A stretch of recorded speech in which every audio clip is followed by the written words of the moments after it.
گھر کے حالات سے تنگ آ کر مجھے نوکری کی ضرورت پیش آئی کیونکہ میری تعلیم اچھی تھی، اس لیے مجھے کسی بھی اچھی کمپنی میں اچھی نوکری مل سکتی تھی۔ مجھے ہمیشہ سے پڑھائی کا شوق تھا اور میں نے اپنے شوق کو بہت محنت سے پورا بھی کیا تھا۔ ہم غریب لوگ تھے، خاندان میں کوئی بھی اتنا پڑھا لکھا نہیں تھا جتنا میرے بابا نے مجھے پڑھایا تھا۔ اس کی وجہ یہ تھی کہ میرے بابا پڑھائی کے معاملے میں کبھی بھی ایسی سوچ نہیں رکھتے تھے کہ لڑکیوں کی تعلیم نہیں ہونی چاہیے، بلکہ وہ ہمیشہ اس کی حمایت کرتے تھے کہ لڑکیوں کو تعلیم دلوانی چاہیے۔ ان کی یہی بات اور یہی سوچ میرے لیے بہت زیادہ فائدہ مند ثابت ہوئی تھی کہ انہوں نے مجھے کبھی پڑھائی سے نہیں روکا تھا، جبکہ ہمارے رشتہ داروں کا یہ کہنا ہوتا تھا کہ لڑکی کو پڑھا کر انہوں نے کیا کرنا ہے، فضول میں اپنا پیسہ ضائع کر رہے ہیں، ایک نہ ایک دن تو بیٹی کو بیاہ کر اگلے گھر چلے جانا ہے، ایسے میں اس پر اتنا پیسہ خرچ کرنے کی کیا ضرورت ہے۔ میری خالہ کا تو ابا کو ہمیشہ سے یہی مشورہ ہوتا تھا کہ وہ جلد از جلد میری شادی کر دیں، لیکن مجھے ابھی شادی بالکل بھی نہیں کرنی تھی اور اس سے پہلے مجھے اپنے پیروں پر کھڑا ہونا تھا، اس کے بعد ہی شادی کے بارے میں کچھ سوچ سکتی تھی۔ ہم 2 بہن بھائی تھے، مجھ سے چھوٹا میرا ایک بھائی تھا۔ میرا بھائی مجھ سے کافی سال چھوٹا تھا، وہ اسکول جایا کرتا تھا۔ ایسے میں میرے ابا جان گھر میں اکیلے کمانے والے تھے، جبکہ میں ان کا سہارا بننا چاہتی تھی۔ بھائی ابھی چھوٹا تھا، اس لیے وہ ابا کے ساتھ کام میں ہاتھ نہیں بٹا سکتا تھا، اس لیے میں نے یہی ارادہ کیا تھا کہ جب تک میرا بھائی بڑا نہیں ہوگا میں اپنے بابا کا ہاتھ بٹاؤں گی اور اس گھر کو چلانے میں ان کی مدد ضرور کروں گی، کیونکہ میرے ابا نے ہمیشہ سے بہت محنت کی تھی۔ ان کی محنت کسی سے ڈھکی چھپی بھی نہ تھی، وہ نہ دن دیکھتے تھے اور نہ رات دیکھتے تھے اور ہمارے لیے بہت محنت کرتے تھے۔ انہوں نے بہت محنت سے حق حلال کی روزی کما کر ہم دونوں بہن بھائیوں کو پالا تھا، میری خواہشیں پوری کی تھیں، میری اتنی زیادہ فیسیں بھی ادا کرتے تھے تاکہ میں پڑھ لکھ جاؤں اور میرا شوق بھی پورا ہو جائے۔ ابا نے کبھی مجھے اس مقصد کے لیے نہیں پڑھایا تھا کہ بعد میں ان کو کما کر دوں، جبکہ اماں بھی اس سارے معاملے میں ان کا بھرپور ساتھ دیتی تھیں۔ میری اماں جہاں ایک بہت اچھی ماں ثابت ہوئی تھیں، وہاں ایک بہت ہی اچھی بیوی بھی ثابت ہوئی تھیں، جو میرے ابا کا ہر قدم پر ساتھ دیتی تھیں۔ یہی وجہ تھی کہ ان دونوں میں بہت زیادہ محبت تھی۔ جب ماں مجھ سے اس بات کا ذکر کرتی تو میں سوچتی کہ کاش میرا ہمسفر بھی ویسا ہی ہو جیسے میرے ابا ہیں۔ میرے ابا رشتے کو اچھے طریقے سے نبھانا جانتے تھے، انہیں اچھی طرح سے پتہ تھا کہ کس کا ان پر کتنا حق ہے اور انہیں وہ حق کس طرح ادا کرنا ہے۔ ہم اپنی چھوٹی سی زندگی میں بہت خوش و خرم رہا کرتے تھے، لیکن پھر زندگی میں ایسا طوفان آیا کہ جس نے ساری چیزیں درہم بھرہم کر دی تھیں۔ میری پڑھائی جو کہ پوری ہو چکی تھی، ایسے میں میرے ابا نے میری شادی کا فیصلہ کر لیا تھا اور میں نے بھی ان کی اس بات پر زیادہ احتجاج نہیں کیا تھا۔ ان کا کہنا تھا کہ وہ چاہتے ہیں کہ ان کی بیٹی جلد از جلد اپنے گھر کی ہو جائے۔ اپنے ابا کی خوشی کے لیے میں نے ہاں کر دی تھی، جبکہ میں کام کر کے ان کا ہاتھ بٹانا چاہتی تھی، لیکن ان کا کہنا تھا کہ اگر میں شادی کر لوں گی تو ان کو بہت اچھا لگے گا۔ اگر میں ان کی مدد کرنا چاہتی ہوں تو اس طرح میں ان کی مدد کر سکتی ہوں کہ میں انہیں ان کا فرض ادا کرنے دوں۔ ابا کی تسلی اور خوشی کے لیے میں نے ہاں کر دی تھی کہ انہوں نے ساری زندگی میری خوشی کا خیال رکھا تھا، ایسے میں ایسا ممکن نہیں تھا کہ میں انکار کر پاتی۔ خالہ نے میرا رشتہ مانگا تھا اور ابا نے ہاں کر دی تھی، یہ ابا کا فیصلہ تھا تو میں خاموش رہی، چپ رہی۔ شادی کی ساری تیاریاں ہو چکی تھیں، میرے ابا نے میرے لیے وہ ہر چیز خریدی کہ کوئی بھی باپ اپنی بیٹی کو دینے کا سوچتا ہے اور پوری کوشش بھی کرتا ہے۔ شادی کی تاریخ طے ہو چکی تھی، مگر بدقسمتی سے شادی کے ایک ہفتہ پہلے میرے بابا کا ایکسیڈنٹ ہو گیا تھا، جس میں وہ کافی بری طرح سے زخمی ہو گئے تھے۔ وہ ہسپتال میں تھے، جس کی وجہ سے شادی روکنی پڑ گئی تھی۔ ان کے علاج کے لیے اچھی خاصی رقم کی ضرورت تھی، ان کی دونوں ٹانگیں بری طرح سے متاثر ہو گئی تھیں، ان کے علاج کے لیے بہت بڑی رقم چاہیے تھی، جبکہ ہمارے پاس اتنی رقم موجود نہیں تھی۔ ایسے میں نے اپنی ساری قیمتی چیزیں بیچ دیں جو ابا نے بڑے پیار اور محبت سے میرے لیے خریدی تھیں۔ میرے لیے سب سے زیادہ ضروری میرے بابا کی زندگی تھی اور اس کے لیے میں کوئی بھی قیمت ادا کرنے کو تیار تھی، اس لیے قیمتی چیزیں بیچ کر ان کا علاج کروانا شروع کیا تھا۔ میرے ابا بستر پر موجود تھے، جبکہ ان کا پھر بھی یہی کہنا تھا کہ وہ اپنی زندگی میں اپنی بیٹی کا فرض ادا کرنا چاہتے ہیں انہوں نے میری خالہ سے یہی کہا تھا کہ وہ اپنے بیٹے سے نکاح پڑھوا کر مجھے اپنے گھر لے جائیں۔ خالہ کو جب اس بات کا علم ہوا کہ میں نے سارا قیمتی سامان اور زیور بیچ دیا ہے تو انہوں نے شادی سے صاف انکار کر دیا تھا۔ ان کا کہنا تھا کہ وہ اپنے بیٹے کی شادی ابھی نہیں کرنا چاہتی۔ میں جانتی تھی کیا وجہ تھی کہ وہ انکار کیوں کر رہی ہیں۔ ان کو مجھ میں کوئی خاص دلچسپی نہ تھی، انہیں بس پیسوں اور چیزوں میں دلچسپی تھی جو ابا مجھے شادی کے وقت دینے والے تھے، اور جب ان کو معلوم ہوا کہ وہ ساری چیزیں میں نے ابا کے علاج کے لیے بیچ دی ہیں تو اب شادی کا کوئی مقصد اور کوئی جواز باقی نہیں رہا تھا۔ شروع میں تو خالہ ابا کو ٹالتی رہیں کہ وہ ابھی شادی نہیں کر سکتیں، لیکن پھر آہستہ آہستہ وقت گزرنے کے ساتھ ساتھ انہوں نے اپنی اصلیت دکھا دی تھی۔ اپنے بیٹے کی شادی کسی اور امیر گھرانے میں کر دی تھی۔ ایسے میں ہمارے گھر کے حالات وقت گزرنے کے ساتھ ساتھ اور بھی زیادہ خراب ہونے لگ گئے تھے، اور ابا کے علاج کے لیے بھی پیسوں کی اشد ضرورت تھی۔ اب مجھے نوکری کرنی تھی، اس کی ضرورت بھی تھی، اور میرے پاس نوکری کرنے کی وجہ بھی موجود تھی، اس لیے میں نے نوکری تلاش کرنا شروع کر دی۔ نوکری ملنے میں مجھے زیادہ وقت نہیں لگا تھا اور کسی اچھی کمپنی میں مجھے اچھی نوکری مل گئی تھی۔ مجھے اچھی تنخواہ ملتی تھی جس سے ہمارے گھر کے خرچے پورے ہو جاتے۔ ابا کا علاج بھی چل رہا تھا۔ میں 2 سال سے دفتر میں نوکری کر رہی تھی۔ میں اپنا سارا کام پوری ایمانداری سے کرتی تھی، کبھی میرے کام میں کوئی غلطی نہ ہوئی تھی۔ میرے سر میرے کام سے بہت زیادہ خوش تھے، اور پھر ایک دن اس نے ایسی بات کہی جس نے مجھے پوری طرح سے حیران و پریشان کر دیا تھا۔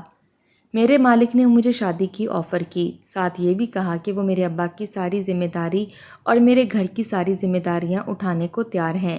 مجھے اور کیا چاہیے تھا؟ یہ ساری باتیں سنتے ہی میں تو فوراً مان گئی اور شادی کے لیے ہاں کر دی۔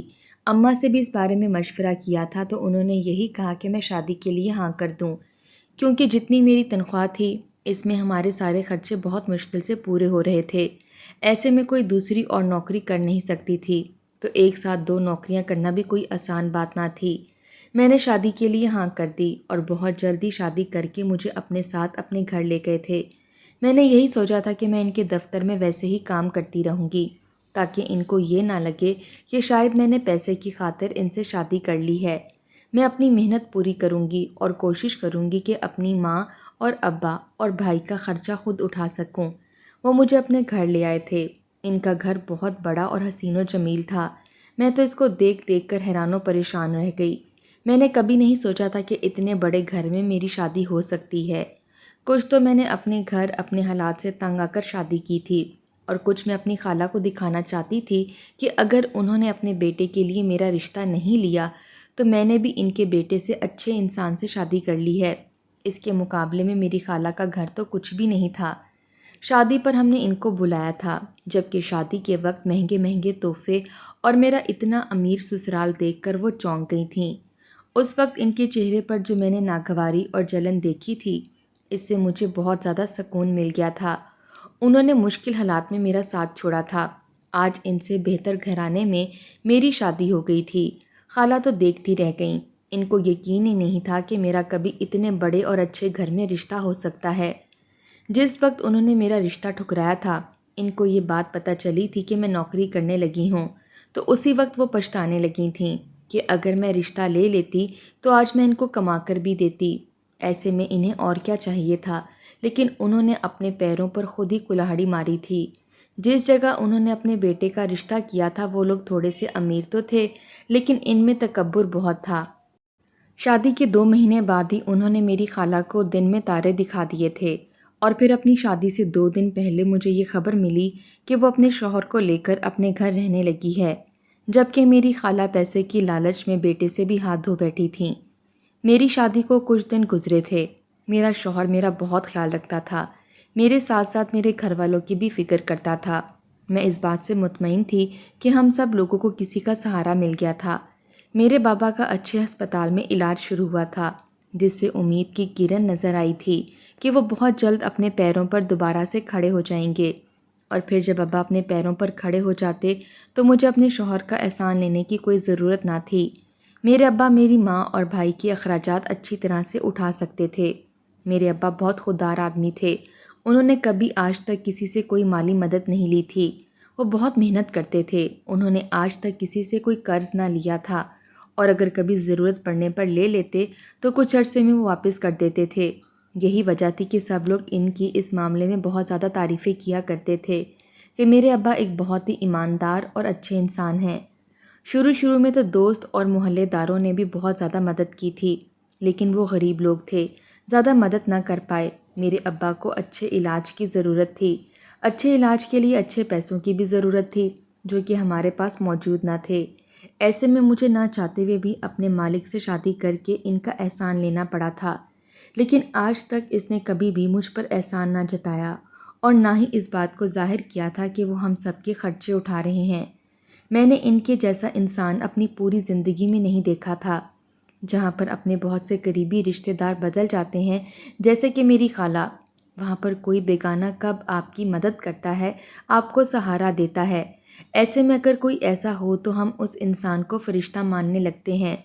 میں بھی اپنے شوہر کو فرشتہ سمجھنے لگی تھی اور دل سے اس کی عزت کیا کرتی تھی۔ مجھے ایسا لگنے لگا تھا کہ زندگی میں سارے دکھ ختم ہو گئے ہیں۔ یہ ساری سوچ ہی رہی تھی کہ کچھ دن بعد ہی میری ساس نے مجھے یہ کہنا شروع کر دیا کہ بیٹی یہاں سے بھاگ جاؤ۔ ان کے اس طرح کہنے پر میں کافی حیران و پریشان ہوتی۔ وہ زیادہ وقت اپنے کمرے میں ہی گزارا کرتی تھیں، بہت کم ہوتا کہ اپنے کمرے سے باہر نکل کر گھر میں دکھائی دیتی۔ میں جب بھی ان کے سامنے جاتی تو مجھے یہ بات کہتی کہ بیٹی یہاں سے بھاگ جاؤ۔ جہاں ان کی یہ بات مجھے پریشان کرتی، وہیں مجھے خوف میں مبتلا کرتی کہ میرے شوہر کی ماں مجھے اس طرح کیوں کہتی ہے۔ جب کہ میں اس بارے میں کچھ پوچھتی تو چپ کر کے اپنے کمرے میں چلی جاتی اور مجھ سے یہی کہتی کہ انہوں نے جو کچھ مجھ سے کہا ہے میں وہی کچھ کروں۔ جبکہ ایک چیز گھر میں ہوتے ہوئے جو میں نے دیکھی تھی وہ یہ تھی کہ گھر کے ملازم اپنے کام سے کام رکھتے تھے۔ میں جب بھی ان سے کچھ پوچھتی تھی تو مجھے کسی بات کا جواب نہ دیتے، کام کے علاوہ مجھ سے کوئی بات چیت نہ کرتے تھے۔ میں گھر کے بارے میں یا پھر اپنی ساس کے بارے میں کچھ بھی ان سے پوچھتی تو یہی کہتے تھے کہ انہیں اس بارے میں کچھ بھی معلوم نہیں ہے، وہ یہاں پر نئے آئے ہیں۔ ان کی ساری باتوں میں ایک اور بات جو حیران و پریشان کر دینے والی تھی وہ یہ تھی کہ میرا شوہر جو مجھ سے بہت زیادہ محبت کرتا تھا، وہ اتنا ہمدرد انسان تھا کہ میرے گھر والوں کی فکر بھی اسے تھی، لیکن اپنی ماں سے بہت زیادہ دور تھا۔ وہ کبھی بھی دفتر سے آ کر اپنی ماں سے ملنے کمرے میں نہیں جاتا تھا اور نہ ہی کبھی اس نے اپنی ماں کا ذکر میرے سامنے کیا تھا۔ ایسا لگتا جیسے وہ اس چیز سے واقف ہی نہیں ہے کہ اس کی ماں اس گھر میں موجود ہے۔ نہ وہ دونوں کبھی آپس میں ملتے تھے اور نہ ہی کوئی بات چیت کرتے تھے۔ ایسا کیسے ممکن تھا کہ ایک گھر میں صرف دو لوگ ہوں اور دونوں ہی ایک دوسرے سے اتنے دور ہوں؟ یہ بات کافی حیران و پریشان کر دینے والی تھی۔ کوئی بیٹا اپنی ماں کے ساتھ اتنی بے رخی سے کیسے پیش آ سکتا ہے، اور وہ بھی اس جیسا انسان جس کے اندر انسانیت موجود ہو اور جو انسان نرم دل رکھتا ہو کہ دوسروں کی تکلیف پر بھی دکھ ہو۔ وہ کیسے اپنی ماں کو اس طرح نظر انداز کر سکتا تھا؟ ساری چیزیں دیکھنے کے بعد میں نے بھی اپنے شوہر سے کوئی بات نہ کی تھی۔ مجھے ڈر تھا کہ کہیں اسے میری کوئی بات بری نہ لگ جائے اور وہ مجھ سے ناراض نہ ہو جائیں، جبکہ میں انہیں بالکل بھی ناراض نہیں کرنا چاہتی تھی۔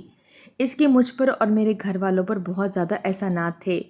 ایسے میں کسی معاملے میں دخل اندازی نہ کرتی اور اپنے کام سے کام رکھتی تھی۔ ویسے بھی یہ اس کا اور اس کی ماں کا معاملہ تھا۔ میں نے یہی سوچا تھا کہ میں آہستہ آہستہ وقت گزرنے کے ساتھ ساتھ موقع دیکھ کر اس بارے میں بات کروں گی کہ آخر ان سب کے پیچھے کیا وجہ تھی، لیکن دن بدن میری ساس مجھے کچھ نیا کہہ دیتی تھی، کچھ ایسا جس سے میں پریشان ہو جاتی۔ ان کی باتوں کے ساتھ ساتھ میری بہت ساری قیمتی چیزیں بھی میرے کمرے سے غائب ہونے لگ گئی تھیں۔ اب تو مجھے ایسا لگنے لگا تھا کہ شاید اس گھر میں واقعی میں کوئی چیز موجود ہے۔ شاید اسی وجہ سے میری ساس مجھے یہ کہتی ہے کہ میں اس گھر سے بھاگ جاؤں۔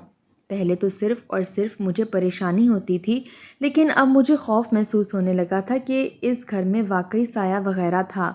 ایسا کیسے ممکن تھا میری چیزیں میرے کمرے سے غائب ہو جائیں، جبکہ اس کمرے کی صفائی میں خود کرتی تھی اور کوئی ملازم میرے کمرے میں بنا اجازت داخل نہ ہوتا تھا۔ ویسے بھی ملازم اتنی بڑی حرکت کبھی نہیں کر سکتے تھے، کیونکہ گم ہونے والی چیزیں کوئی عام چیزیں نہیں ہوتی تھیں۔ ایک دو چیزیں گم ہونے پر تو میں نے کچھ نہ کیا، لیکن جب یہ سلسلہ نہ رکا تو میں نے گھر کے سارے ملازمین کو اکٹھا کر کے پوچھا تھا، لیکن مجھے کچھ حاصل نہ ہوا تھا۔ میری ساس میرے شوہر کے دفتر جانے کے فوراً بعد ہی اپنے کمرے سے نکلتیں اور مجھے یہی کہتیں کہ اگر میں اپنی خیریت چاہتی ہوں تو اس گھر سے فوراً چلی جاؤں، یہی تمہارے لیے بہتر ہوگا۔ اور یہ بھی کہتی ہیں کہ یہاں رہ کر تم اپنے آپ کو برباد کر دو گی، تباہ کر لو گی، اس گھر سے جلد اور جلد جان چھڑوا کر بھاگ جاؤ۔ کچھ دنوں سے تو میں یہ سب کچھ برداشت کر رہی تھی، جبکہ یہ ساری چیزیں مجھے بہت زیادہ پریشان کرنے لگی تھیں۔ ایسے میں ان کا کوئی نہ کوئی حل تلاش کرنا ضروری ہو گیا تھا۔ میں اپنی پریشانی ختم کرنا چاہتی تھی، اور ایک ہی طریقے سے ہو سکتی تھی کہ میں اپنے شوہر سے بات کروں، اس بات کی حقیقت کو جان سکوں، جبکہ میری ساس پوچھنے پر بھی وہ مجھے کچھ نہیں بتاتی تھیں۔ میں نے اپنے شوہر سے بات کرنے کا فیصلہ کر لیا تھا اور اس کے آنے کا انتظار کرنے لگی۔ ان کے آتے ہی میں نے موقع دیکھ کر یہ بات ان سے کہی تھی، ساری بات ان کو بتا دی کہ کس طرح سے کچھ دنوں سے ان کی ماں کی باتیں مجھے پریشان کر رہی ہیں، اس کے پیچھے کیا وجہ ہے۔ میں جاننا چاہتی تھی، اگر کوئی وجہ تھی تو وہ مجھے صاف صاف بتا دیں، جبکہ ان کا کہنا تھا کہ ایسا کچھ بھی نہیں ہے اور اس وقت میں تھکا ہوا ہوں۔ اس نے مزید اس بارے میں مجھ سے کوئی بات چیت نہ کی اور سونے کے لیے لیٹ گیا۔ جب میں اٹھی تو میری ساس پورے گھر میں کہیں بھی موجود نہ تھیں۔ جب میں نے اپنے شوہر سے اس بارے میں پوچھا تھا تو اس کا کہنا تھا کہ وہ اپنے رشتہ داروں کے گھر چلی گئی ہیں اور کچھ دن وہ وہیں رہیں گی۔ میں اس بات پر حیران و پریشان تھی کہ وہ اس طرح اچانک کیسے اپنے کسی رشتہ دار کے گھر چلی گئیں۔ آج سے پہلے تو وہ کبھی نہیں جاتی تھیں۔ مجھے کچھ ٹھیک نہیں لگ رہا تھا، کچھ تھا جو اس گھر میں ٹھیک نہ تھا، جو مجھے معلوم نہیں تھا۔ مجھے دال میں کچھ کالا لگا۔ میں اپنے شوہر کے جانے کا انتظار کرنے لگی۔ اس کے گھر سے جاتے ہی میں فوراً اپنی ساس کے کمرے میں گئی اور جا کر اس کے کمرے کی تلاشی لی، لیکن جیسے ہی بیڈ کی چادر ہٹائی تو میری جان نکل گئی تھی کہ نیچے سے میرا وہی ہیروں والا سیٹ نکلا تھا جو شادی کے موقع پر میرے شوہر نے مجھے دیا تھا اور شادی کے 2 دن بعد ہی میرے کمرے سے غائب ہو گیا تھا، پھر مجھے ملا نہ تھا۔ میں اس بات پر حیران و پریشان تھی کہ میری ساس کے کمرے میں کیسے آیا اور یہ سیٹ ان کے بیڈ کے نیچے کیا کر رہا تھا۔ تو کیا یہ انہوں نے چرایا تھا؟ لیکن وہ ایسا کیوں کریں گی جبکہ وہ خود اس گھر کی مالکن ہیں؟ مجھ سے زیادہ تو اس گھر پر ان کا حق تھا، تو وہ اتنے سالوں سے اس گھر میں رہ رہی تھیں، ان کے پاس اس طرح کے بہت سارے سیٹ موجود ہوں گے۔ انہیں کیا ضرورت پڑ گئی تھی کہ وہ میرا سیٹ چوری کرتیں؟ شاید کسی ملازم نے یہ گھٹیا حرکت کی ہوگی، لیکن اگر کسی ملازم نے یہ حرکت کی بھی تھی تو وہ اسے چوری کر کے اپنے ساتھ لے جاتا، اس کمرے میں کیوں رکھا تھا؟ میں نے اس سیٹ کو وہاں سے اٹھایا تھا اور پورے کمرے کی تلاشی لینے لگی اور بہت ساری چیزیں ملیں۔ ان میں ساری میری ہی چیزیں تھیں جو شادی کے بعد گم ہو گئی تھیں۔ میں تو یہ سمجھ رہی تھی وہ ساری چیزیں شاید اس وجہ سے گم ہو رہی ہیں کہ اس گھر میں کوئی سایہ ہے، لیکن حقیقت تو یہ ہے کہ یہ ساری کمرے میں موجود تھیں۔ تو کیا چور میری ساس تھی جو چوری کر کے سارا سامان یہاں رکھتی تھیں؟ لیکن وہ ایسا کیوں کریں گی؟ یہ بات مجھے بالکل سمجھ نہیں آ رہی تھی، اور وہ اچانک صبح صبح کہاں چلی گئیں؟ یہ 2 باتیں مجھے مسلسل پریشان کیے جا رہی تھیں۔ گھر کی ملازمہ سے پوچھنے پر مجھے یہ معلوم ہوا کہ بڑی بیگم صاحبہ صبح صبح گھر سے چلی گئی ہیں۔ کہاں گئی ہیں اور کیوں گئی ہیں یہ کسی کو معلوم نہیں تھا، کہ میرے شوہر کا یہ کہنا تھا کہ وہ رشتہ داروں کے گھر گئی ہیں، لیکن مجھے آج بھی وہ دن یاد ہے جب میں دفتر میں کام کرتی تھی۔ اس وقت میری ان سے شادی نہیں ہوئی تھی اور نہ ہی ایسا ویسا کوئی ارادہ تھا۔ اس وقت انہوں نے مجھے بتایا تھا کہ ان کا کوئی بھی قریبی رشتہ دار نہیں ہے۔ پھر اچانک سے ان کی ماں کے قریبی رشتہ دار کہاں سے آ گئے تھے؟ کیا وہ مجھ سے جھوٹ بول رہے تھے؟ کیا میری ساس ٹھیک کہہ رہی تھی کہ میں اس گھر سے بھاگ جاؤں؟ اس گھر میں کوئی گڑبڑ تھی اور اسی وجہ سے میرے شوہر نے میری ساس کو اس گھر سے بھیج دیا تھا تاکہ وہ مجھے سچ نہ بتا سکیں۔ وہ ساری چیزیں میں اپنے کمرے میں لے آئی تھی۔ جو بھی تھا میں اس بارے میں کھل کر اپنے شوہر سے بات کرنا چاہتی تھی، ساری حقیقت جاننا چاہتی تھی کہ آخر ان کے اور ان کی ماں کے بیچ ایسا کیا تھا جو مجھے پتہ نہیں تھا۔ اس گھر میں کیا ہو رہا تھا؟ پہلے میری جب بھی کوئی چیز گم ہوتی تو میرے شوہر ہمیشہ یہی کہتے کہ وہ مجھے نہیں لا دیں گے، مجھے اس کی فکر کرنے کی ضرورت نہیں ہے۔ کیا میری ساس اس شادی سے خوش نہیں تھیں یا کوئی اور وجہ تھی؟ جو بھی تھا سچ سامنے آنے والا تھا اور میں نے سچ جانے بغیر اس گھر میں نہیں رہنا تھا۔ میری ساری مجبوریاں ایک طرف، لیکن اتنی بڑی بات ایک طرف، یہ کوئی عام بات نہیں تھی جسے میں معمولی سمجھ کر نظر انداز کر دیتی۔ اگر گھر کی ملازم اس قسم کی حرکت کرتے تو سمجھ میں آتا، لیکن گھر کی مالکن ایسا کیوں کر رہی تھی؟ ضرور اس کے پیچھے بھی کوئی بڑی وجہ تھی۔ میرا شوہر سب کچھ اچھی طرح سے جانتا تھا، لیکن شاید مجھے بتانا نہیں چاہتا تھا۔ مجھے ان سب چیزوں سے دور رکھنا چاہتا تھا، جبکہ ہم کسی انسان کو سچائی سے جتنا دور رکھنے کی کوشش کرتے ہیں وہ انسان اس کا اتنا ہی پیچھا کرتا ہے اور ایک دن ساری حقیقت جان کر ہی دم لیتا ہے۔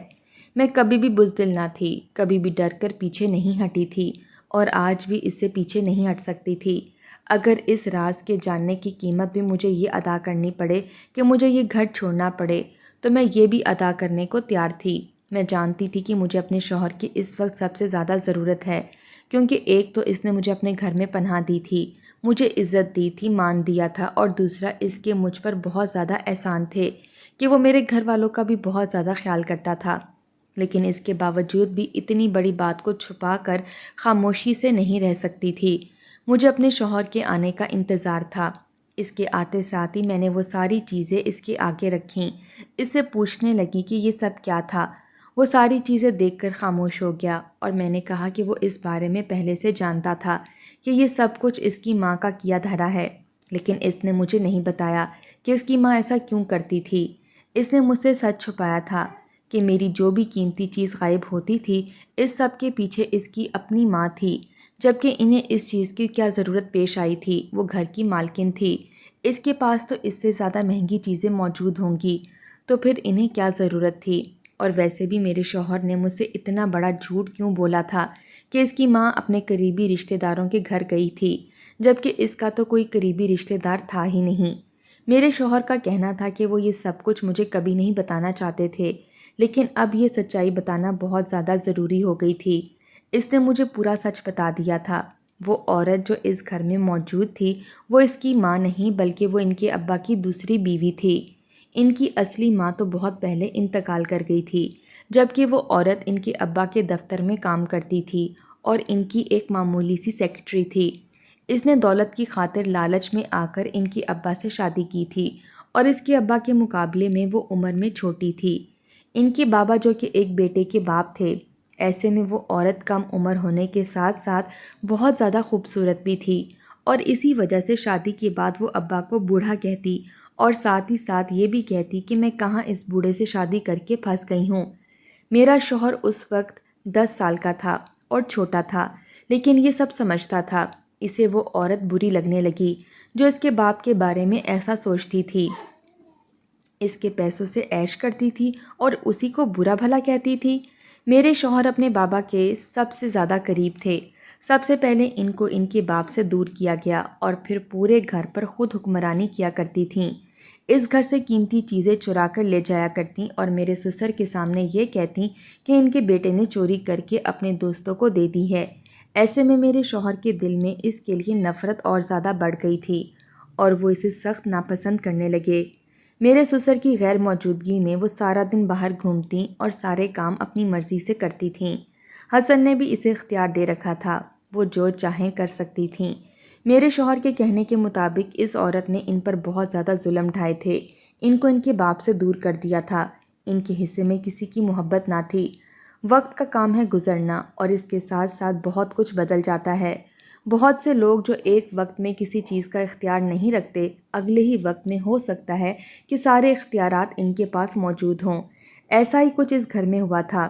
کل تک جو اختیارات اس عورت کے پاس موجود تھے وہ آج میرے شوہر کے پاس تھے۔ اپنے باپ کی موت کے بعد سارا بزنس میرے شوہر نے سنبھال لیا اور اس گھر میں بھی اب اسی کی حکمرانی چلتی تھی۔ جب اس عورت کو اس بات کا اندازہ ہوا تھا کہ اس کی حکومت ختم ہونے والی ہے، بادشاہت ختم ہونے والی ہے، تو اس نے اپنی چالاکیاں فوراً ہی بند کر دیں اور میرے شوہر کے حکم کے مطابق اس گھر میں رہنے لگی تھی۔ ان کا کہنا تھا کہ انہوں نے یہاں اس گھر میں صرف اور صرف انسانی ہمدردی کے تحت رکھا ہوا تھا اور وہ اس کے ابا کی بیوی تھی۔ اسے اس کے کمرے میں جگہ مل گئی تھی، لیکن جب سے میری شادی ہوئی تھی اس عورت نے ٹھان لی تھی کہ مجھے اس گھر سے نکال دے گی، اس لیے وہ مجھے بھاگ جانے کا کہتی تھی۔ کہیں میں اس گھر میں رہ کر میں اپنی جگہ نہ بنا لوں، اس گھر کی مالکن نہ بن جاؤں۔ شوہر جو کہ کام کی وجہ سے سارا دن گھر سے باہر رہتا تھا، ایسے میں پورے گھر میں اس کی مرضی چل سکتی تھی، اس لیے وہ یہ سب کچھ کر رہی تھیں کہ میرے اور میرے شوہر کے درمیان دیوار کھڑی کرنا چاہتی تھیں، اور تو مجھے ڈرا دھمکا کر اس گھر سے نکالنا چاہتی تھیں۔ وہ چاہتی تھی کہ میں یہ سمجھوں کہ اس گھر میں کوئی سایہ ہے، جن ہے، اور اس گھر کو چھوڑ کر بھاگ جاؤں، لیکن میں نے اپنا گھر نہیں چھوڑا تھا۔ پوچھنے پر ساری سچائی کھول کر میرے سامنے آ گئی تھی۔ یہی وجہ تھی کہ میرا شوہر ان کو زیادہ اہمیت نہیں دیتا تھا اور نہ ہی ان کے ساتھ زیادہ بات چیت کیا کرتا تھا۔ ان کے لیے یہ کافی تھا کہ انہیں اس گھر میں رکھا ہوا تھا، لیکن اس کے بعد بھی انہوں نے اپنی حرکتیں ٹھیک نہیں کی تھیں اور مجھے اس گھر سے نکالنے کی کوشش کی تھی، جبکہ میرے شوہر کا کہنا تھا کہ وہ یہ بات کبھی برداشت نہیں کر سکتا۔ اس نے ساری زندگی جو ان کے باپ کے ساتھ کیا تھا وہی سب میرے ساتھ کریں، اس لیے انہوں نے انہیں ان کے رشتہ داروں کے پاس بھیج دیا تھا۔ اب وہ ہمیشہ وہیں رہنے والی تھیں۔ اس گھر میں اس کی کوئی جگہ موجود نہ تھی۔ میرے شوہر کا کہنا تھا کہ یہ گھر میرا ہے اور اس گھر کی مالکن میں ہوں، جس طرح چاہے اس گھر میں رہ سکتی ہوں اور کوئی بھی میری چیز ادھر سے ادھر نہیں کرے گا۔ ہر چیز پر میرا پورا حق ہے۔ میں نے کبھی بھی یہ نہیں چاہا کہ اس عورت کو گھر سے نکالا جائے۔ میں تو صرف اور صرف حقیقت جاننا چاہتی تھی۔ میرے ابا بالکل ٹھیک ٹھاک ہو گئے تھے اور اپنے پیروں پر کھڑے ہو گئے تھے۔ انہوں نے اپنا کام دوبارہ سنبھال لیا۔ امی اور بھائی کی ذمہ داریاں انہوں نے خود سنبھال لی تھیں، جبکہ وہ میرے شوہر سے اب کسی بھی قسم کی کوئی مدد نہیں لینا چاہتے تھے۔ ان کا کہنا تھا کہ پہلے انہوں نے ہماری بہت مدد کی ہے، ان کے ہم پر بہت زیادہ احسانات ہیں کہ انہوں نے ہمارے لیے اتنا کچھ کر دیا۔ میرے شوہر واقعی میں ہی ایک نرم دل انسان تھے، واقعی مجھ سے بہت زیادہ محبت کرتے تھے۔ ان کا کہنا تھا میں انہیں اس وقت سے اچھی لگتی تھی جب میں پہلی بار ان کے آفس میں کام کرنے کے لیے آئی تھی، لیکن فوراً سے شادی کی بات کرنا انہیں غیر مناسب لگتا تھا، اور پھر معلوم ہوا کہ میری شادی طے ہو چکی ہے تو اس وجہ سے وہ خاموش ہو گئے تھے، چپ کر گئے تھے۔ لیکن جب ان کو اس بات کا علم ہوا کہ میری شادی ٹوٹ گئی تھی اور مجھے مدد کی ضرورت تھی تو انہوں نے پیچھے ہٹنا مناسب نہیں سمجھا تھا اور آگے بڑھ کر میرا ہاتھ تھام لیا تھا۔ ضروری نہیں کہ ہر بار ہمیں دھوکہ ملے، نہ ہی ایسا ہوتا ہے کہ ہر بار کوئی امیر انسان کسی غریب سے نفرت کرے یا اس کا استعمال کرے۔